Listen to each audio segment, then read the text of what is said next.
Hello and welcome to Control Delete Tutorials. Today we're going to be looking at the Edit Poly, I guess if you want to call it a modifier. We're not so much going to use the modifier as much as we're going to cover an introduction to box modeling tools and using the Edit Poly or Editable Polygon feature in Max.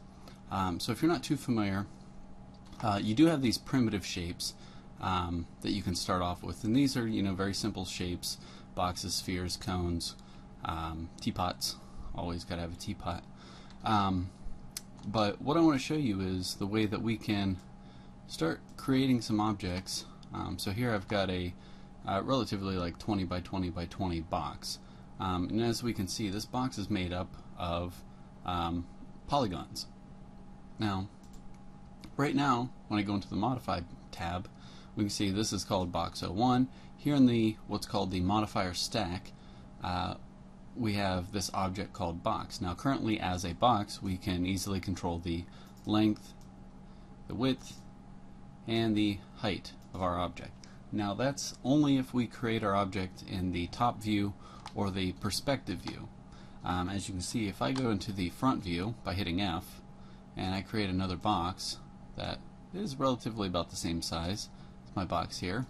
One thing that we're going to see when we hit P for perspective, so I can kind of rotate around here and look at this, one thing we're going to see is the base of this object is now based on the front view. So if I look at my length in this one, my length kind of looks like it's controlling the height, and the width, that one's pretty fine, but the height is also sideways. So that's what happens when we create objects in basically not the top view or not the perspective view. And it is a good habit to get into kind of controlling things this way and creating things, this way. One of the other things that we can look at is that my object right now is in its X, Y, and Z. When I create it in the top view, its base is going to be at the origin of Z. That means that it's at 0. Now if we look at the other two, X and Y, well, I can right click on these spinners and basically reset this to be 0, 0, 0, so it's centered. These are all kind of very simple basic Max things, but what I want to show you in this modifier stack is that we can also add segments. So I can add segments this direction, that's along its length, and if we look at its length, it's along that direction, and then its width, which is this way, we can add segments in here. Now these spinners are nice because we can incrementally click on the up arrow and kind of create more and more and more of those. Or we can click and drag on the spinner itself to slide through different values. If I right click, I'm going to send it back to 0. Right click is very nice. Also, if I'm like moving an object around and I have my left click held down right now to click and drag, if I right click, it's going to cancel out that movement that I was doing. So just a couple other little hints, pointers, sort of things like that. So again, over on the side, right now I'm just going to add 5, 5, and 5 segments. And I might as well go ahead, since I'm a little weird, and just set those all to 20 as well. But right now, that's about all we can do with this box as is. So what I'd like to do is show you a couple of ways that we can get in and edit this object. Now we do have modifiers here, which I will do another video on the different object space modifiers, but the one I want to show you is Edit Poly. Now normally I would tell you I don't want you to use this modifier. The reason being is keyboard shortcut override toggle. Now by default your Macs may show that this toggle is turned on. It's blue and it's active whenever it's on. And so now if I hit T for top view, okay, there's my top view. Okay, I'm going to go back into perspective. I'm going to hit F, and F will take me to my front view. This might make a liar. It used to be something here, so I'm going to see if it will still do that. Okay, I am in Edit Poly. I just want to make sure. They may have actually fixed this. It used to be that Edit Poly had its own shortcuts, and maybe it doesn't anymore. I'm using Max 2015, and maybe it doesn't do this anymore. It used to be a big issue whenever you would have this kind of applied. And I'm trying to go through the shortcuts that I would normally use. But what would end up happening is these shortcuts would change based on using this Edit Poly. And again, maybe this doesn't happen now. You know, I'm trying to hit T, which would sometimes, I believe, tessellate, which would be kind of an issue. But ideally, we don't want to do this, and I'll show you why. Again, this is not desirable. So I'm going to go into the Vertex mode, which allows me to select these points, any of these blue points. I can do a window selection over those. I can select, I can hold Control to select more, and I can hold Alt to deselect. Okay, that's how that works. But let's say I start grabbing some things here and I start editing this box in some sort of way.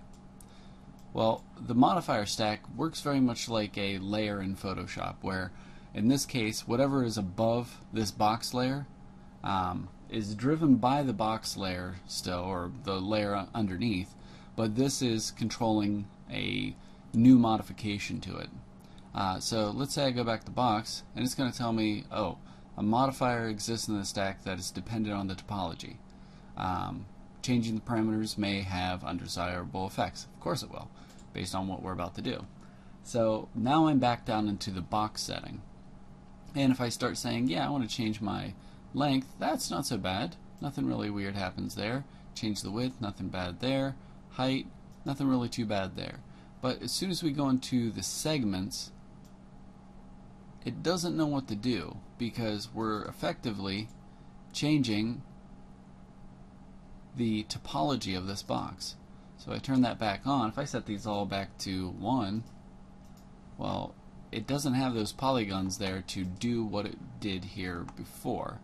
So we don't want to have that problem. So ideally what we'd like to do, I'm going to set that back. I'm going to remove this modifier by hitting the little trash can here.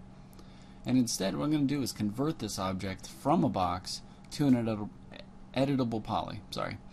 So I'm going to do this by right-clicking. Now you may have a down at the bottom here where it says convert to, and it's basically going to give you an arrow with different types. I primarily use Editable Poly, so I have mine set up to where that's all it's going to show me, so I don't have a bunch of other things there. But what you're going to do is do convert to, and then if you have to slide to the arrow over to get to Editable Poly, you can do that. But we will be doing convert to Editable Poly. Now when I do that, it looks very similar to what we just saw in, let me move this up, what we saw in the modifier. The difference is box is no longer here. Our object is now an editable polygon. Box essentially doesn't really exist anymore as far as those settings. So I want to make sure I have those settings where I want them to be before I convert. So I'm just going to run you through a couple of things here. So we have Vertex Mode, which again, a vertex is a point in 3D space, and this allows us to manipulate this on the vertex level. So you can kind of see what I can do there. Okay, edge. An edge is a line that's drawn between any two vertices. So again, I can grab that, move that all around. I can hold Control to grab multiples. Another cool thing that I can do is I can say grow. Okay, that's going to grow my selection based on what I've already got selected. And you kind of see how that expands out. Same idea. If I hit shrink, it goes backwards. Another thing that I have is ring and loop.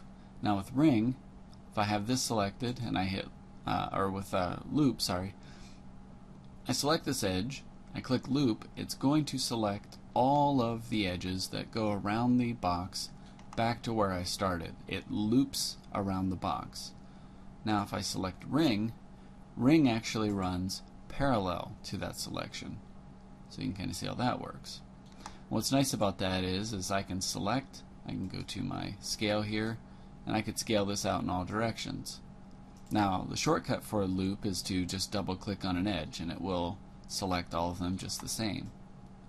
If I wanted to select the ring, I could select one, I could hold shift and select the next, and that will also select the ring or the ones that run parallel to the one we had selected. So you can kind of see what we can do with that. A border edge, though, is a little bit different. Here it's just going to be called border. But a border edge, if I try to select, you'll see right now nothing is selecting. Well, that's because border edges only select holes. Well, it selects the edges that are around a hole in our mesh or an incomplete surface. So here's what I mean. If I hit delete on here while I have those selected, and again, if this looks different to you, I'm going to go to Object Properties. I'm going to uncheck Backface Call. You may see the inside of your object. These are called backfaces. What I'm doing is I'm going to Object Properties, so I'm right-clicking, Object Properties, Backface Call. Call is a word that basically means do not draw. So when I do that, I see through my object, which I prefer to work this way. It makes it easier to kind of work with. But now if I go to border, you can see I can select all the edges that go around this hole. Okay, so I'm going to undo here until I got my faces back. And then I have element mode. Now element mode is going to select the entire object as long as any edges of this object are welded together to another set of polygons here. So here's something I can do. If I select this element, the whole thing, and I hold shift and I move this, I'm going to create a duplicate of what I have there. So now it's going to clone part of the mesh that I had selected. So I could clone this as a brand new object, or I could say clone as another element. So in this case, what I have is two elements, both of which fall under box 001. If I turn off element mode, you can see I have both objects there. If I select that one, it selects both. Box is the entire object here. Just because it's called box doesn't mean it is a box anymore. It's an editable poly. I could call this, you know, pedestals or something like that. Tables. Doesn't matter. The way I kind of try to explain this is, if you were to look at your friend's car or your car, or I don't know why I said friend, that was weird, but let's say you're looking at your car. That object is car. But what is a car? A car is made up of a bunch of different elements. It is made up of tires, doors, glass windshields, hubcaps, rims, bumpers. I know nothing about cars, those sorts of things. So tires are an element of a car. Did I say right? Tires are an element of a car, right? So in this case, I've got this single object, and I can now go in and select individual elements of that object. So I could basically delete that one and go back to object mode. Object mode means that I'm not in any of these sub-object categories or sub-object modes. I can also get to these by hitting the little plus next to Editable Poly, and we'll see these different sub-objects here. So if I hit 1, you'll see that I go into Vertex Mode. If I press 2, go into Edge, 3, 4, 5. So you can kind of see how that works. If I hit 5 again, I will shut that off. Or if I hit 4 and I hit 4 again, I'll shut that off. I can also just click and deactivate as well. So what I kind of want to show is how I can use different box modeling techniques. Now, box modeling is a term that usually refers to creating an object out of primitive. Usually people will start with something like a box, which is kind of how it got its name. But what I want to show is if I'm in polygon mode, just like before, I can select a single polygon and I can move that around. That's all fine and everything, but let's say we want to have more polygons than what we've started with here. So if we come down to Edit Polygons, we can see we have some other tools here. So we have Extrude. Now if I click on Extrude here and activate it, I can highlight over a polygon that's selected, and I could click and extrude that. I'm going to hit undo. The other option is I can click the settings. So now I have a numerical value I can put in. So I could say, yeah, extrude this 5 units. If you don't know, in Max, each one of these grids is set up for a spacing of 10. So basically, if I was to type in 10 here, the distance from here to here is the same as from here to there, or here to there. So if I type in 5, it's going to be half of that distance. So I could type that in. But also, I'm going to hit the X here to cancel out. Let's say I have multiple polygons selected. So in this case, if I go to the extrude settings, it's going to try to extrude everything out together, and it keeps the original polygons here that I have selected the same shape. But I can also drop down and say, well, let's do them based on their local normal. Now to do that, I have to explain what normal means. A normal is, so we had a back face, which was the back of a polygon, and then the normal face, which is the polygons that I'm selecting here, the front or forward face. And each normal has its own direction. So you can see this one is pointing up, this one here is pointing, it's actually forward and backward since X is left and right. But the one that's angled here, if I change this to local, we can see that this is its local normal direction. I'm going to set this back to view. And I'm going to select these polygons. I'm going to go to extrude settings again. So what's going on here is now each one of these faces is trying to be extruded out, or each one of these polygons is trying to be extruded out based on the direction that it was originally facing. And we can kind of see how that now comes out. So if we look back at group, they all come out and try to keep the polygons that were originally selected the same shape as a group, whereas this one tries to extrude out in all directions. And the final option is by polygon. So this would mean that each polygon is trying to extrude based on their own polygon. So if I was to select everything here, you can see all of them are extruding based on those polygons. Okay, so notice extrude just takes and creates new polygons from what was selected in polygon mode. Now I can hit the check mark to basically finish out this tool, or I could hit plus if I wanted to add to this, and I can hit X here not to do the next one. I'm going to undo back, and I'm going to go to the next part here. So the next, before I talk about outline, I'll go down to bevel.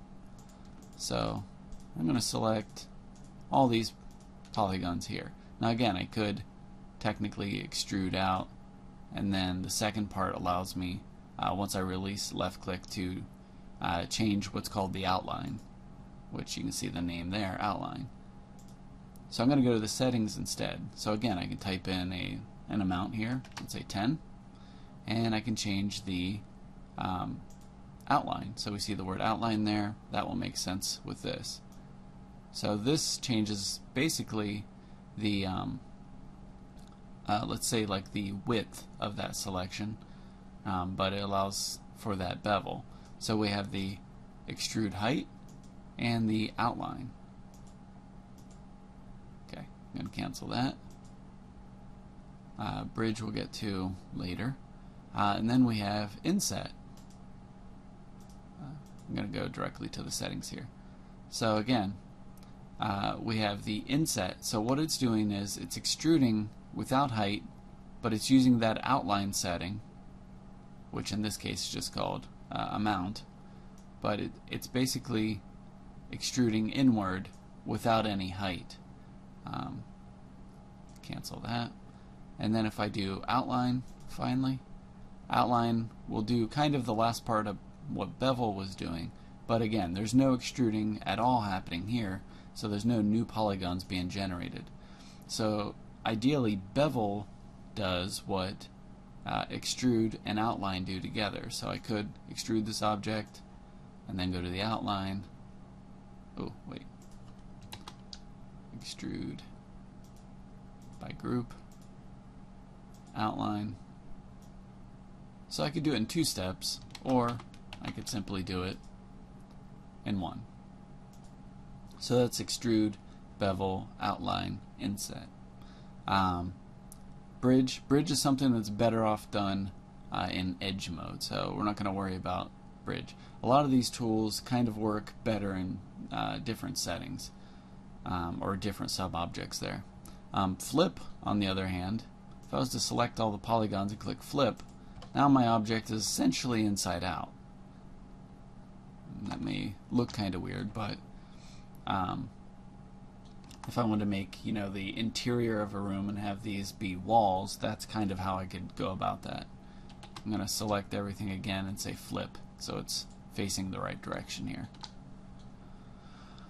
Alright, and that's mostly it for the main tools that I wanted to cover for this part. I'm going to do another one that shows some of the other settings like welding and bridging and stuff like that. But this is basically for box modeling techniques, which I do have another video where I go over showing edge modeling and box modeling a body. It's one of the more popular videos that I have if you want to check that out into further detail. This is just kind of a basic overview. The one final thing is I kind of want to show how this could be used, and the way I will normally show this is I'm going to come down to extended primitives. This gives me a couple other primitives here, and I'm going to show how you might use this for creating something like a very basic beginner style laptop. So I'm going to turn on chamfer box, and I'm going to turn on my snaps by hitting S. Right there you can see S turns that on. I'm going to right click to say use the grid points. So I'm going to basically just create, I'm going to hit S again to turn that off, to create a box. And so this chamfer box allows me to have rounded corners, which is kind of nice. Okay, so if this was a laptop and I took this, I'm going to hold shift and I'm going to rotate this, say 110 degrees. I'm going to move this up here. Okay, so let's pretend this is a very nice looking laptop. It's not, but let's pretend. So I'm going to convert this to an editable poly, and now I'm going to go to attach, and I'm going to attach the back part here that's hinged. So now that other object no longer exists as its own entity, but rather it's become a part of chamfer box 001. And likewise, if I go to element, I can select each individual part. Okay, so finally the last thing I want to show is you'll see this ribbon here. If I drop this down, I'm going to have access to a bunch of other tools while I'm in Edit Poly mode. Swift Loop is one of my favorites. So what Swift Loop allows me to do is if I start off with this and it doesn't have any segments in it, I can cut in segments where I want them to be. So what I'm going to do is I'm going to cut in a section where my keys would lie on this. So everything's kind of indented here a little bit.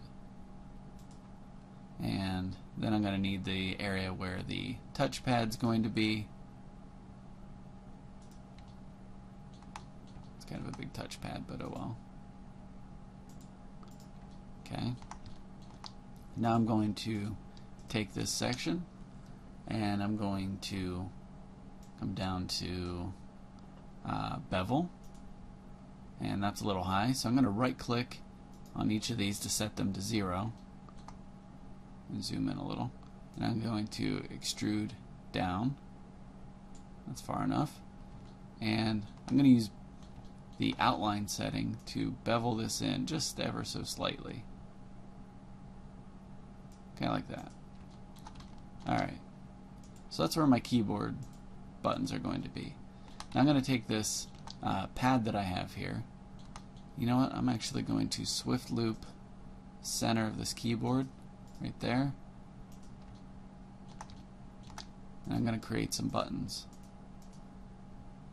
So this is going to be my one click. So I'm going to use bevel. Set that to 0. Set that to 0. And extrude this up ever so slightly. And I'm going to bring this inward slightly as well, just so the buttons will have a small crease there. Now I can use exactly the same settings. I just select the next polygons here, go to bevel, and it's going to use exactly the same settings that I had before. And if we look at that, you can see there's a slight separation in there just from beveling. And then for my touchpad, I'll extrude out, and I'm going to use the same bevel setting there. And there's my touchpad part. Now for making my keys, I'm going to do these as new objects. So I'm going to go to standard primitives. I'm going to go to box. Oh, this would have been smart. I should have made my keyboard facing this direction. So I'll just reset this. There. Because my front view should be showing the front of the screen, my left view should be showing the side. So I'm going to go back to the top view, and I can see here this is where my keys are going to be. So I'm going to go to box mode, and I'm going to create basically a basic layout for keys. The other thing I'm going to do is turn on auto grid. When I turn that on, it's now, instead of setting the grid to the 0 and the Z, it's going to do it to whatever polygon I'm currently over. So I'll show you kind of what that does. So I'm going to create what I think is a good shape for my key. I'm going to hit P to go into perspective. I'm going to hit Z to zoom into the object that's selected. And we can see, I'm going to turn auto grid off. It creates it directly on top of that surface, whereas if I didn't, it'd create it down here on the grid. So I'm going to delete on that. Alright, well, that's way too high poly to have for this, so I'm going to just right click on all those spinners there, and maybe I'll just divide this way. I'm going to bring this height down because that's a really big key for a laptop. And move that over to the edge. And then I'm going to convert this to an editable poly. I'm going to go to polygon mode, select all these ones at the top. I'm going to come down to outline, and that's a bit much. I'm just going to bring this down to about there. Okay, so that's going to be my, let's say, escape key. So instead of box 001, I'll call this key. I could call it escape key if I wanted, but I'm going to be duplicating this over and over again. Alright, so that's going to be my key. It's actually a little small, but that's alright. And so for most keyboards, you'll have escape, and then you have these function keys, and there's usually 12 of those. So I'm going to hold shift, and I'm going to drag this over. Now this time I'm creating a clone based off of a new object rather than before where I did a new element. So this is going to give me a new copy, and it's going to give me a brand new object called 001, key 001. I'm going to hit OK, and there you can go. Now you can see I have two individual objects there, and you can see in my Scene Explorer here that I have the separate objects there as well. I'm actually going to delete key 001. I'll show you why. This time I'm going to hold shift. I'm going to drag this over to where these kind of line up. And instead of just creating one copy, I'm going to create a number of copies. For this I'm going to say, let's say 20. Actually, I'll do 19. I'll say OK. Oh, I actually didn't do enough. Alright, let me try it again. Hold shift, move, and let's call it 30.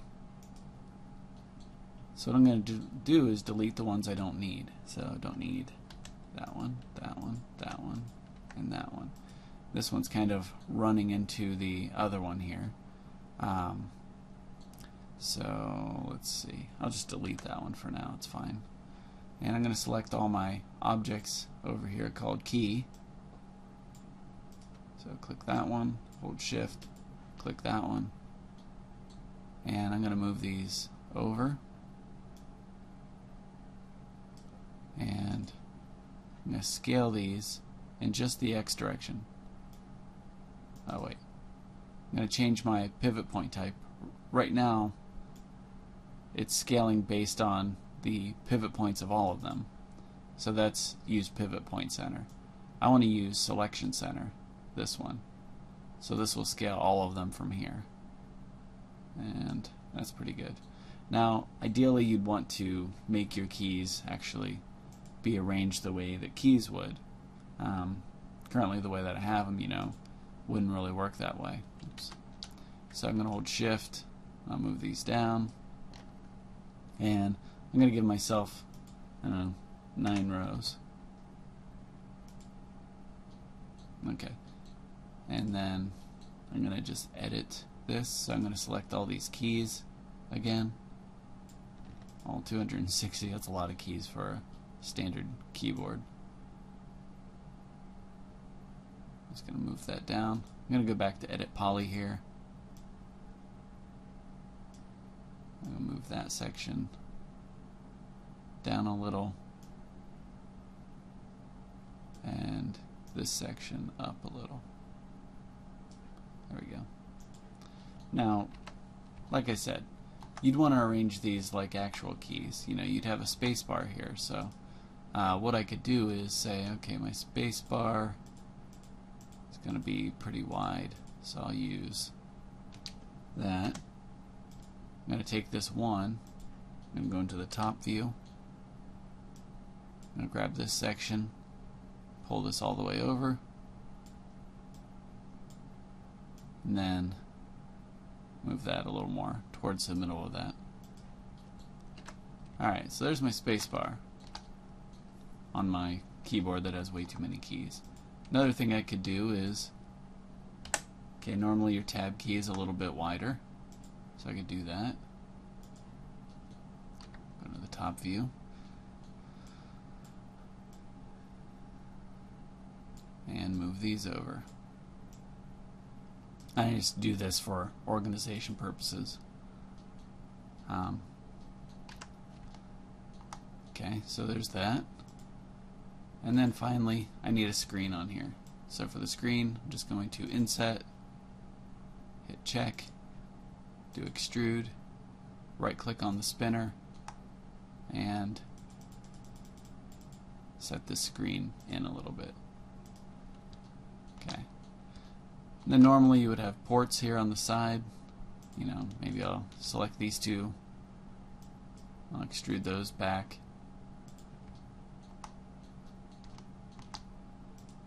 And then I'm gonna, let's see, I think I'll inset. Let's say this is where the disk goes if we're still using disks. Check there. I'm going to hold Shift, select that to select all the polygons around there. I'm going to say Extrude. That's fine. So that's basically where my CD drive or DVD drive or Blu-ray drive would be. I'm going to switch my view type here to realistic just so we can kind of see a little bit better what this looks like.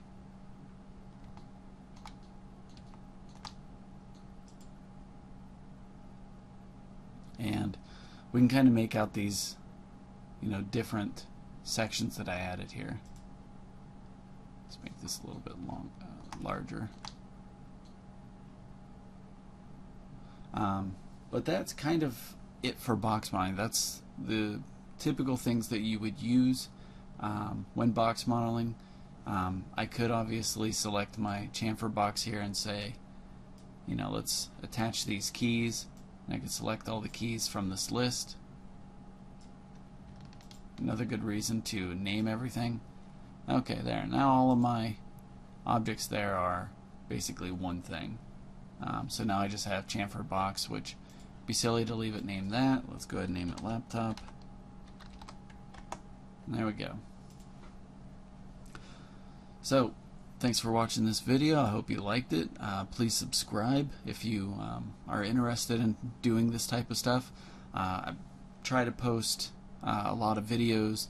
I try to answer as many of the comments as I can, so if you have any questions, please leave me a comment. If you have a video or something that you'd like to suggest, as you can see, these are the softwares that I mostly am using, so Max, Mudbox, Photoshop. I have 2 different versions of Unity right now. And I do some video editing tutorials as well, so whatever you think you might need, leave me a comment, send me a message. You can find me on Instagram, also at Control-Alt-Delete tutorials. If you just kind of want to see some of the stuff, it's mostly I'd just ask you to subscribe, like the video if you enjoyed it or found it useful, and share it with somebody that you think might also want the video. And basically just thanks for watching.